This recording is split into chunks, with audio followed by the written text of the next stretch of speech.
इसे 10 लाख की सैलरी मिलती है, तो भला ये चोरी क्यों करेगा? अरे 10 लाख तो ये एक गेम में उड़ा देते हैं। ग्रेट गैमलर है। पापा आप क्या जुआ खेलते हो? नहीं, ये रोज नहीं, वीकेंड्स पे खेल लेते हैं। देखा, मैं रोज नहीं खेलता। वीकडेज पे प्रिया के साथ खेलने से फुर्सत कहाँ मिलती है? प्रिया कौन है? मुझे क्या मालूम, इसी की कोई गर्लफ्रेंड होगी। यार मेरी मत मानो, पर फोन की तो मानो कि जिस पे प्रिया का मैसेज आया। कॉल करना फ्री होके। बोला, अरे काम के सिलसिले में बात करनी थी। कुछ भी बोलता है। एक्चुअली आखिर में बेबी लिखा है। क्या बेबी? दिल वाला इमोजी भी भेजा है, रेड कलर। आप ना देखिए सर, उसकी फोटोज भी हैं। वैसी वाली? हाँ। मैसेज में इमोजी भेजना कौन सी बड़ी बात है, मैं भी एक को भेजते रहता हूँ। इनके नाम का बिल मुझ पर क्यों पड़ा? इन पर नजर नहीं रखी इसलिए। इनका साला हूँ, नेटवर्क नहीं जो फॉलो करूँ।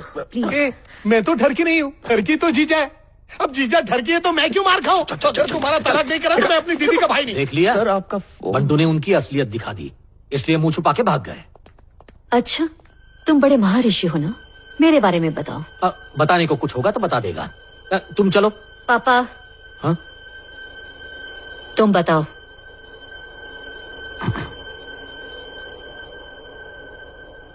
आपकी अपने पति से नहीं बनती। चल।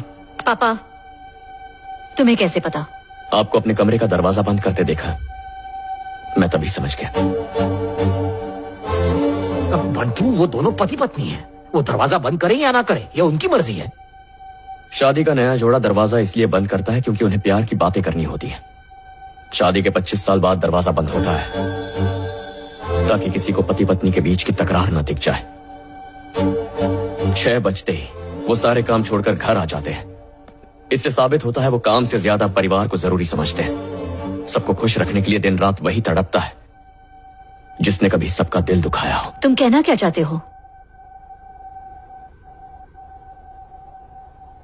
रेवती,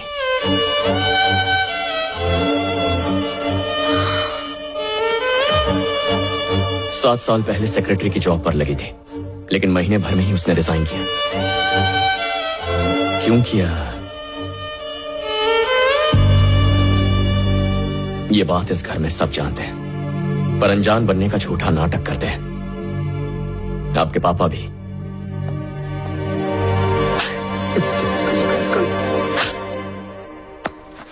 क्या समझता है कि सच बोल के तू महान बन जाएगा?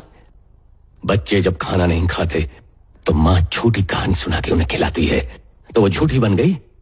अपनों की भलाई के लिए झूठ का सहारा लेना गलत नहीं। माँ तो ये भी कह सकती है कि खा ले बेटा वरना कमजोर हो जाएगा।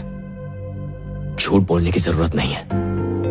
माना झूठ बोलने से कभी कभी रिश्ते बने रहते हैं, लेकिन जब सच कहा जाता है तब वो रिश्ते और मजबूत हो जाते हैं। आसान नहीं है, पर सच की बुनियाद पर बने रिश्ते को कोई नहीं हिला सकता। सर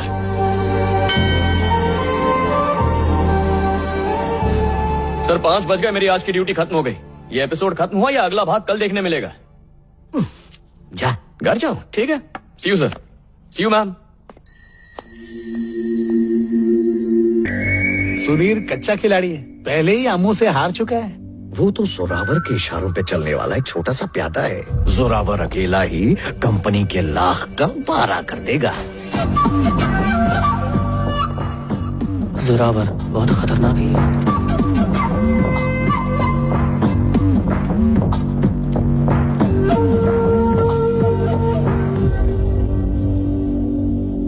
रामचंद्र जी ने इनके साथ डील करने से मना कर दिया था ना? हाँ, पर उनके बेटे को करनी थी। उसका मन रखना चाहते हैं। पुरानी सारी बातों को भुलाकर नए सिरे से एक नई शुरुआत करना चाहते हैं। चलो सुन लेते हैं इनका क्या ऑफर है। इसी तरह हर दरवाजे को बंद करते रहेंगे तो कंपनी तो बंद करनी पड़ेगी ना। अगर इस बार खाली हाथ भेजा तो तुम्हें हाथ फैलाने पे मजबूर कर दूंगा। उन लोगों से नहीं हो पाएगा, मुझे जाना होगा। रामू, रामू, कंपनी डूबती है तो डूबने दो, तुम बैठ जाओ। निशा, मैं नहीं गया तो प्रॉब्लम हो जाएगी। मुझे कोई फर्क नहीं पड़ता, मेरे लिए तुम जरूरी हो। चलो बैठ जाओ। अरे बीवियां पैसों की खातिर पतियों को दौड़ाती रहती हैं, तुम्हारी वाली ऐसी नहीं है। उछलो मत, बैठ जाओ।